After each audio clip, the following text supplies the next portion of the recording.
ಸತತ ರಾತ್ರೋರಾತ್ರಿ ಮತ್ತೊಮ್ಮೆ ಇಳಿಕೆಯಾದ ಚಿನ್ನ ಮತ್ತು ಬೆಳ್ಳಿ ಬೆಲೆಗಳು. ಹೌದು ವೀಕ್ಷಕರೇ, ರಾತ್ರೋರಾತ್ರಿ ಭಾರಿ ಇಳಿಕೆ ಆಗ್ತಾ ಇದೆ ಬಂಗಾರ ಬೆಳ್ಳಿ ಬೆಲೆ. ನರೇಂದ್ರ ಮೋದಿಜಿ ಅವರು ಬಂಗಾರ ಖರೀದಿ ಮಾಡಬೇಡಿ ಅಂತ ಹೇಳಿದೆ, ಇದಕ್ಕೆ ಕಾರಣವಾಯ್ತಾ? ಡಿಮ್ಯಾಂಡ್ ಕಡಿಮೆ ಆಯ್ತಾ? ಚಿನ್ನದ ಕತೆ ಮುಗಿದೇ ಹೋಯ್ತಾ? ಹಾಗಾದ್ರೆ ವಿಡಿಯೋನ ಪೂರ್ತಿಯಾಗಿ ನೋಡಿ, ಎಲ್ಲಾ ಮಾಹಿತಿ ತಿಳಿದುಕೊಳ್ಳಿ ವೀಕ್ಷಕರೇ. ಎದಕ್ಕಂದ್ರೆ ಇವತ್ತು ನಾವು ನಿಮಗೆ ಕೇವಲ ಚಿನ್ನದ ಬೆಲೆ, ಬಂಗಾರದ ಬೆಲೆ, ಬೆಳ್ಳಿ ಬೆಲೆ ಎಷ್ಟು ಇಳಿಕೆ ಆಗಿದೆ ಅಂತ ಮಾತ್ರ ಹೇಳಲ್ಲ. ನೀವು ಚಿನ್ನ ಖರೀದಿ ಮಾಡುವಾಗ ಯಾವ ತಪ್ಪುಗಳನ್ನ ಮಾಡಬಾರ್ದು, ಹೇಗೆ ಹೆಚ್ಚುವರಿ ಹಣವನ್ನು ಉಳಿಸಬಹುದು ಅದನ್ನು ಕೂಡ ಹೇಳಲಿದ್ದೇವೆ. ಮತ್ತೆ ನಿಮಗೂ ಕೂಡ ಆಸೆ ಇದ್ರೆ ಬಂಗಾರದ ಬೆಲೆ ಇಳಿಕೆ ಆಗಲಿ ಅಂತ ಆಸೆ ಇದ್ರೆ ಬೇಗನೆ ವಿಡಿಯೋಗೆ ಲೈಕ್ ಮಾಡೋದ್ರ ಮೂಲಕ ವಿಡಿಯೋಗೆ ಸಪೋರ್ಟ್ ಮಾಡಿ. ಹಾಗೂ ನಾವು ಕೇಳೋ ಪ್ರಶ್ನೆಗೆ ಪ್ರತಿಯೊಬ್ರು ಕಮೆಂಟ್ ಮೂಲಕ ಉತ್ತರ ಕೊಡಿ. ನಿಮ್ಮ ಪ್ರಕಾರ ಬಂಗಾರದ ಸರಿಯಾದ ಬೆಲೆ ಎಷ್ಟು ಆಗ್ಬೇಕು? ಬಡ ಜನರು ಕೂಡ ಬಂಗಾರವನ್ನ ಸುಲಭವಾಗಿ ಖರೀದಿ ಮಾಡಿರ್ಬೇಕು, ಆ ಒಂದು ಬೆಲೆ ನಮಗೆ ನೀವು ಕಮೆಂಟ್ ಮೂಲಕ ತಿಳಿಸಬಹುದು. ನೋಡಿ ವೀಕ್ಷಕರೇ, ಈಗ ಮತ್ತೊಮ್ಮೆ ಇಳಿಕೆ ಆಗ್ತಾ ಇದೆ ಬಂಗಾರದ ಬೆಲೆ ಹಾಗೂ ಬೆಳ್ಳಿ ಬೆಲೆ ಕೂಡ. ಎದಕ್ಕಂದ್ರೆ ಡಿಮ್ಯಾಂಡ್ ಕಡಿಮೆ ಆಯ್ತಾ? ಹೌದು, ಭಾರತದ ಜನರು ಬಂಗಾರ ಖರೀದಿ ಮಾಡೋದು ಕೈ ಬಿಟ್ರ? ಡಿಮ್ಯಾಂಡ್ ಕಡಿಮೆ ಆಯ್ತಾ? ಬೆಲೆ ಇಳಿಕೆ ಆಗುತ್ತಾ? ಎಲ್ಲಾ ಪ್ರಶ್ನೆಗಳು ಬರುತ್ತೆ. ಒಂದು ಕಡೆಗೆ ಜಾಗತಿಕ ಮಟ್ಟದಲ್ಲಿ ಅಮೆರಿಕ ಇರಾನ್ ಯುದ್ಧ ಕೂಡ ಕೊನೆ ಆಗ್ತಾ ಇದೆ. ಜಾಗತಿಕ ಅನಿಶ್ಚಿತೆ ಇದ್ದಾಗ ಬಂಗಾರ ಮತ್ತು ಬೆಳ್ಳಿಯಲ್ಲಿ ಹೂಡಿಕೆ ಜಾಸ್ತಿ ಮಾಡ್ತಾರೆ.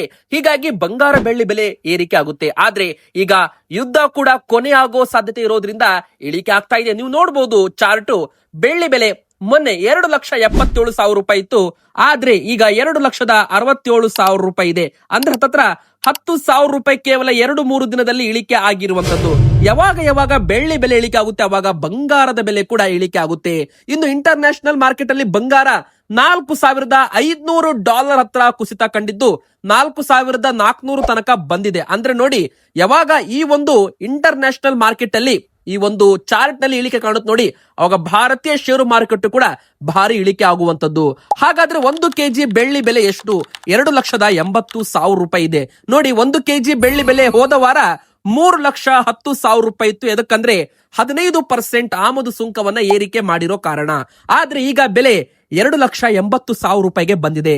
ಒಂದು ವೇಳೆ ಕೇಂದ್ರ ಸರ್ಕಾರ ತನ್ನ ಆಮದು ಸುಂಕ ಮತ್ತೆ 10% ಇಳಿಕೆ ಮಾಡಿದ್ರೆ ಇದರದ್ದು ಬೆಲೆ 2,50,000 ರೂಪಾಯಿ ತನಕ ಬರಬಹುದು ಅಂತಾನು ಕೂಡ ಹೇಳಲಾಗಿದೆ ವೀಕ್ಷಕರೇ. ಎದಕ್ಕಂದ್ರೆ ಈಗ ಬೆಲೆ ಆಕ್ಚುಲಿ 2,50,000 ರೂಪಾಯಿ ಇರಬೇಕಾಗಿತ್ತು. ಆದ್ರೆ ಭಾರತದ ಇಂಪೋರ್ಟ್ ಡ್ಯೂಟಿ ಅಂದ್ರೆ ಆಮದು ಸುಂಕ 6% ಇದ್ದದ್ದು 15% ಕೇಂದ್ರ ಸರ್ಕಾರ ಮಾಡಿರೋ ಕಾರಣ ಬೆಳ್ಳಿ ಬೆಲೆ ನಮ್ಮ ಭಾರತದಲ್ಲಿ ಹೆಚ್ಚುವರಿಯಾಗಿ ಮಾರಾಟವಾಗ್ತಾ ಇದೆ. ಅಂದ್ರೆ ಬೇರೆ ದೇಶಗಳಲ್ಲಿ ಅಂದ್ರೆ ಅಮೆರಿಕ, ಚೀನಾ, ರಷ್ಯಾದಲ್ಲಿ ಬೆಳ್ಳಿ ಬೆಲೆ ಕೆಜಿಗೆ 2,50,000 ರೂಪಾಯಿಗೆ ಮಾರಾಟವಾಗ್ತಾ ಇದೆ. ಆದ್ರೆ ಭಾರತದಲ್ಲಿ 2,80,000 ರೂಪಾಯಿ. ಏಕೆ ಅಂದ್ರೆ ಭಾರತದಲ್ಲಿ ಆಮದು ಸುಂಕ, ಇಂಪೋರ್ಟ್ ಡ್ಯೂಟಿ ಅಂದ್ರೆ ನಾವು ಬೇರೆ ದೇಶದಿಂದ ಏನಾದ್ರೂ ಬಂಗಾರ ಬೆಳ್ಳಿಯನ್ನ ಇಂಪೋರ್ಟ್ ಮಾಡಿದ್ರೆ, ಆಮದು ಮಾಡಿಕೊಂಡ್ರೆ 15% ಸುಂಕವನ್ನ ಕಟ್ಟಿ ತರಬೇಕು. ಹೀಗಾಗಿ ಈ ಬೆಲೆ ಭಾರತದಲ್ಲಿ ಜಾಸ್ತಿ ಕಾಣ್ತಾ ಇರುವಂತದ್ದು ವೀಕ್ಷಕರೇ. ಇದೇ ಸೇಮ್ ಬಂಗಾರಕ್ಕೂ ಕೂಡ ಅಪ್ಲೈ ಆಗುತ್ತೆ. ಇದು ಪ್ರತಿಯೊಬ್ಬರಿಗೂ ಕೂಡ ಬಂಗಾರ ಖರೀದಿ ಮಾಡೋರಿಗೆ ಬೇಕಾಗಿರೋ ಇನ್ಫಾರ್ಮೇಶನ್. ಎದಕ್ಕಂದ್ರೆ ನೋಡಿ, ಬಂಗಾರ ನಾವೇನು ಈಗ ಆಭರಣ ಕೈಯಲ್ಲಿ ಹಾಕೋತೀವಿ, ಬಂಗಾರದ ಒಡವೆ ತಗೋತೀವಿ, ಅದೆಲ್ಲ ಕೂಡ ಬಂಗಾರದ ಬಿಸ್ಕಿಟ್ ಇಂದ ರೆಡಿ ಆಗುತ್ತೆ. ಒಂದು ಕಾಲದಲ್ಲಿ ಭಾರತದ ಹತ್ರನೂ ಕೂಡ ಸಾವಿರಾರು ಲಕ್ಷಾಂತರ ಕೋಟಿಯಲ್ಲಿ ಬಂಗಾರ ಇತ್ತು. ಆದ್ರೆ ಈಗ ಭಾರತದ ಜನರ ಬೇಡಿಕೆ ತಕ್ಕಂತೆ ಬಂಗಾರ ಭಾರತದಲ್ಲಿ ಸಿಗ್ತಾ ಇಲ್ಲ. ಹೀಗಾಗಿ ನಾವು ಬೇರೆ ದೇಶಗಳಿಂದ ಅಂದ್ರೆ ಸ್ವಿಟ್ಜರ್ಲ್ಯಾಂಡ್ ಆಗಿರ್ಬೋದು, ಸೌತ್ ಆಫ್ರಿಕಾ ಆಗಿರ್ಬೋದು, ಆಫ್ರಿಕಾ ಖಂಡದಿಂದ ಆಗಿರ್ಬೋದು ಬಂಗಾರವನ್ನ ಇಂಪೋರ್ಟ್ ಮಾಡಿಕೊಳ್ಬೇಕಾದ ಪರಿಸ್ಥಿತಿ ಇದೆ. ದುಬೈಯಿಂದನೂ ಕೂಡ ಬಂಗಾರ ಬರುತ್ತೆ ಅಂತ ಎಲ್ಲರಿಗೂ ಗೊತ್ತು. ಆದ್ರೆ ನೋಡಿ, ಯಾವಾಗ ಬೇರೆ ದೇಶದಿಂದ ನಾವು ಭಾರತಕ್ಕೆ ಬಂಗಾರವನ್ನ ಇಂಪೋರ್ಟ್ ಮಾಡ್ತೀವಿ ಅವಾಗ ಬಂಗಾರದ ಬೆಲೆ ಏರಿಕೆ ಆಗುತ್ತೆ. ಆದ್ರೆ ಈಗ ಬೆಲೆ ಏರಿಕೆ ಆಗಿರೋ ಕಾರಣ ಜನರು ಹಿಂದೇಟು ಹಾಕ್ತಾ ಇದ್ದಾರೆ. ಹಿಂದೇಟು ಹಾಕ್ತಾ ಇರೋ ಕಾರಣ ಡಿಮ್ಯಾಂಡ್ ಕಡಿಮೆ ಆಗ್ತಾ ಇದೆ, ಬೆಲೆ ಇಳಿಕೆಗೆ ಕಾರಣವಾಗ್ತಾ ಇದೆ. ಇದೇ ನರೇಂದ್ರ ಮೋದಿಜಿಯವರ ಒಂದು ಮಾಸ್ಟರ್ ಪ್ಲಾನ್ ಅಂತಾನೂ ಕೂಡ ನಾವಿಲ್ಲಿ ಹೇಳ್ಬಹುದು ವೀಕ್ಷಕರೇ. ನೋಡಿ, ಇಲ್ಲಿ 1,60,000 ರೂಪಾಯಿ ಇತ್ತು, ಮೊನ್ನೆ 1,64,000 ರೂಪಾಯಿ ಇತ್ತು, ನಂತರ 1,60,000 ರೂಪಾಯಿ ಆಯ್ತು, 4,000 ರೂಪಾಯಿ ಇಳಿಕೆ ಆಯ್ತು. ಈ ವಾರ ಮತ್ತೆ 5,000 ರೂಪಾಯಿ ಇಳಿಕೆ ಆಗಿದೆ. ನೋಡಿ, ಕಳೆದ ಒಂದು ವಾರದಲ್ಲಿ ಬರೋಬ್ಬರಿ 10,000 ರೂಪಾಯಿ, 1,64,000 ರೂಪಾಯಿದದ್ದು ಈಗ 1,56,000 ರೂಪಾಯಿ ಟ್ರೇಡ್ ಆಗ್ತಾ ಇದೆ. ಅಂದ್ರೆ ನೀವು ಲೆಕ್ಕ ಹಾಕ್ಬಹುದು, ಸರ್ಕಾರ ಆಮದು ಸುಂಕ ಏರಿಕೆ ಮಾಡಿದ ನಂತರ ಬೆಲೆ ಇಳಿಕೆ ಆಗಿದೆ ಅಂದ್ರೆ ಡಿಮ್ಯಾಂಡ್ ಕಡಿಮೆ ಆಗಿದೆ ಅಂತಾನೆ ಅರ್ಥ. ಭಾರತ ಅತಿ ದೊಡ್ಡ ಬಂಗಾರದ ಇಂಪೋರ್ಟರ್ ಅಂತ ಹೆಸರು ವಾಸಿಯಾಗಿದೆ. ಅಂದ್ರೆ ಭಾರತದ ಜನರು ಬಂಗಾರದ ಮೇಲೆ ತುಂಬಾ ಪ್ರೀತಿ ಇಟ್ಟಿದ್ರು.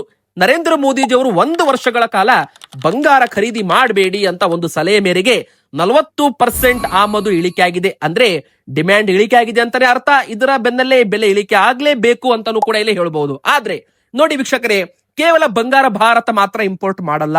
ಇಲ್ಲಿ ಚೈನಾದವರು, ರಷ್ಯಾದವರು, ಅಮೆರಿಕಾದವರು ಕೂಡ ಬಂಗಾರವನ್ನ ಖರೀದಿ ಮಾಡ್ತಾರೆ. ಎದಕ್ಕಪ್ಪ ಅಂದ್ರೆ ಹೂಡಿಕೆಗೆ ಅಂತ. ನಾವೇನು ಆಭರಣ ಅಂತ ತಗೊಂತೀವಲ್ಲ, ಆದ್ರೆ ಬೇರೆ ದೇಶಗಳಲ್ಲಿ ಚಿನ್ನವನ್ನ ಆಭರಣಕ್ಕಿಂತ ಕಡಿಮೆ ಹೂಡಿಕೆಗೆ ಅಂತ ತಗೋತಾರೆ. ವೀಕ್ಷಕರೇ, ನಾವು ಆಭರಣ ತಗೋತೀವಲ್ಲ, 18 ಕ್ಯಾರೆಟ್ ಬೆಲೆ ಎಷ್ಟು ಅಂದ್ರೆ ನೋಡಿ, 1,18,000 ಇವತ್ತು ಬೆಲೆ ಇದೆ. ಅಂದ್ರೆ 10 ಗ್ರಾಮ್ 18 ಕ್ಯಾರೆಟ್ ಚಿನ್ನದ ಬೆಲೆ 1,18,000. ಇದ್ರ ಮೇಲೆ ಮೇಕಿಂಗ್ ಚಾರ್ಜ್ 12% ಮಿನಿಮಮ್, 8ರಿಂದ 12% ಇರುತ್ತೆ.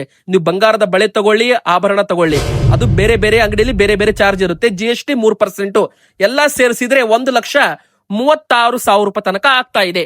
ನೋಡಿ, ಇವತ್ತು ನೀವು ಬಂಗಾರದ ಆಭರಣ ಒಂದು ತಗೊಂಡಿರ್ತೀರಾ, 1,36,000 ಕೊಟ್ಟು ತಗೊಂಡಿರ್ತೀರಾ ಅಂದ್ರೆ ಅದ್ರ ಮೇಲೆ 10% ಮೇಕಿಂಗ್ ಚಾರ್ಜ್ ಅಂದ್ರೂ ಕೂಡ 13,000 ಆಗುತ್ತೆ.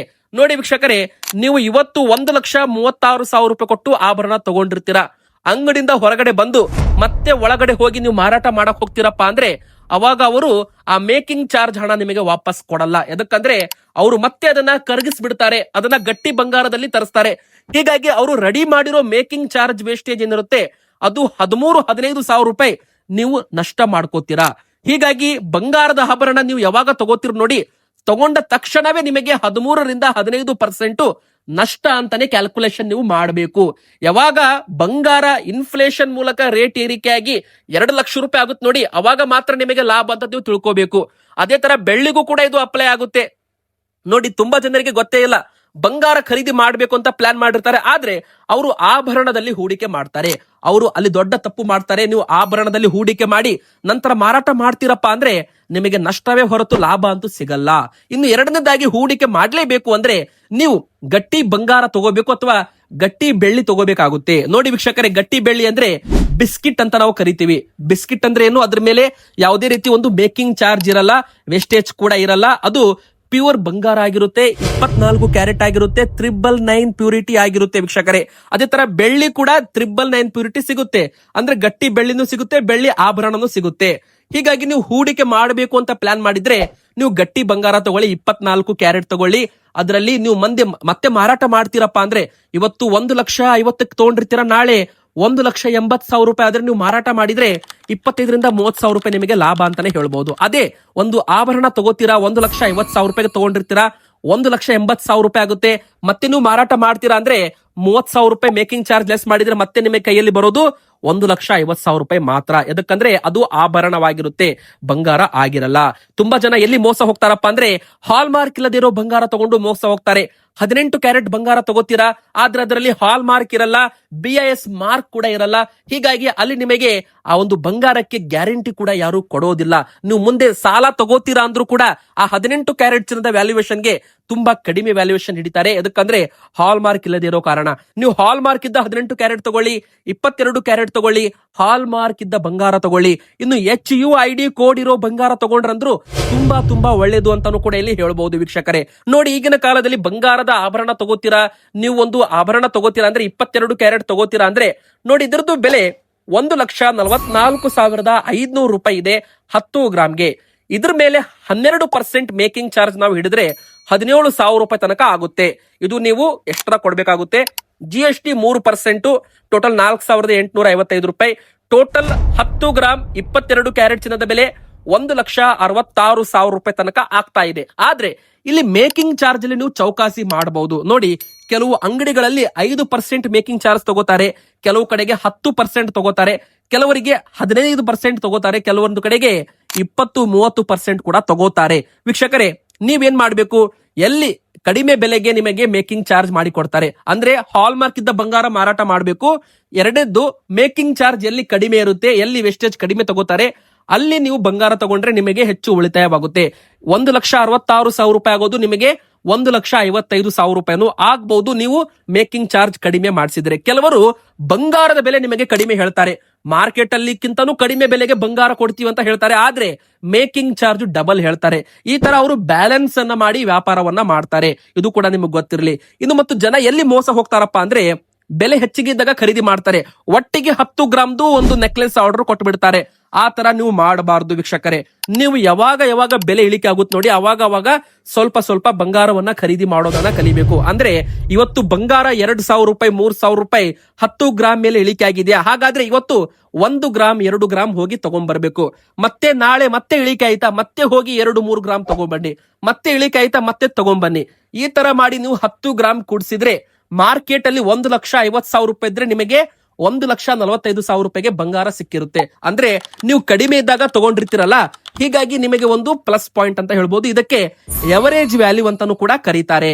ಇನ್ನು ಎರಡನೇದಾಗಿ ಹೇಳ್ಬೇಕಂದ್ರೆ 24 ಕ್ಯಾರೆಟ್ ತಗೊಂಡ್ರೆ ನಿಮಗೆ ಒಳ್ಳೆಯದು ವೀಕ್ಷಕರೇ. ಇದರಲ್ಲಿ ಮೇಕಿಂಗ್ ಚಾರ್ಜ್ ಇರಲ್ಲ ನೋಡಿ. ಇದ್ರದ್ದು ಬೆಲೆ 1,57,000 ರೂಪಾಯಿ ಇದೆ. ಇದ್ರ ಮೇಲೆ 3% GST ಎಕ್ಸ್ಟ್ರಾ ಇರುತ್ತೆ. 4,700 ರೂಪಾಯಿ ಟೋಟಲ್ 1,62,000 ರೂಪಾಯಿ ತನಕ ಬರ್ತಾ ಇದೆ ಇವತ್ತಿನ 10 ಗ್ರಾಮ್ 24 ಕ್ಯಾರೆಟ್ ಚಿನ್ನದ ಬೆಲೆ ಅಂತಾನೆ ಹೇಳ್ಬಹುದು ವೀಕ್ಷಕರೇ. ಇದು ಹೂಡಿಕೆ ಮಾಡೋರು ತಗೋತಾರೆ. ನೀವು ಯಾವಾಗ ಬೆಲೆ ಇಳಿಕೆ ಆಗಿರುತ್ತೆ ಅವಾಗ ತಗೊಂಡ್ರೆ ನಿಮಗೆ ಕಡಿಮೆ ಬೆಲೆಗೆ ಬಂಗಾರ ಸಿಗುತ್ತೆ. ಇನ್ನು ತೂಕ ಮಾಡಿಸುವಾಗ 10 ಗ್ರಾಮ್ದು ಒಂದು ನೆಕ್ಲೆಸ್ ಇದ್ರೆ ಅದ್ರ ಮೇಲೆ ಆರ್ಟಿಫಿಷಿಯಲ್ ಡೈಮಂಡ್ಸ್ ಗಳನ್ನ ಜೆವೆಲರ್ಸ್ ಗಳನ್ನ ಹಾಕಿರ್ತಾರೆ. ಅದ್ರದ್ದು ತೂಕನೂ ಕೂಡ ನೀವು ಲೆಸ್ ಮಾಡಿಸ್ಬೇಕು. ಅಂದ್ರೆ 10 ಗ್ರಾಮ್ದು ಒಂದು ನೆಕ್ಲೆಸ್ ಇರುತ್ತೆ, ಅದ್ರ ಮೇಲೆ ಮುತ್ತು ಹವಳ ತರ ಆರ್ಟಿಫಿಷಿಯಲ್ ಜೆವೆಲರ್ಸ್ ಗಳನ್ನ ಹಾಕಿರ್ತಾರೆ. ಅದ್ರದ್ದು ತೂಕ 1 ಗ್ರಾಮ್ ಇರುತ್ತೆ. 9 ಗ್ರಾಮ್ ಬಂಗಾರ ಆಯ್ತು, 1 ಗ್ರಾಮ್ ಬೇರೆ ಆರ್ಟಿಫಿಷಿಯಲ್ ಡೈಮಂಡ್ಸ್ ಗಳಾಯ್ತು. ಅಂದ್ರೆ 1 ಗ್ರಾಮ್ ಲೆಕ್ಕ ನೀವು ಮೈನಸ್ ಮಾಡಿಸಿದ್ರೆ 15,000-16,000 ರೂಪಾಯಿ ನಿಮ್ದು ಉಳಿತಾಯ ಅಂತಾನೆ ಹೇಳ್ಬಹುದು. 1 ಲಕ್ಷ ರೂಪಾಯಿದಲ್ಲಿ ನೀವು 85,000 ರೂಪಾಯಿ ಕೊಡಬೇಕಾಗುತ್ತೆ. ತುಂಬಾ ಜನರಿಗೆ ಇದು ಗೊತ್ತಿರಲ್ಲ. ಹೀಗಾಗಿ ಇದು ಇವತ್ತಿಗೆ ಇಷ್ಟ ಆಗಿತ್ತು. ವಿಡಿಯೋ ಇಷ್ಟ ಆದ್ರೆ ಲೈಕ್ ಮಾಡಿ, ಚಾನಲ್ಗೆ ಸಬ್ಸ್ಕ್ರೈಬ್ ಆಗಿ, ಹಾಗೆ ನಿಮ್ಮ ಅನಿಸಿಕೆ ಕಮೆಂಟ್ ಮಾಡಿ.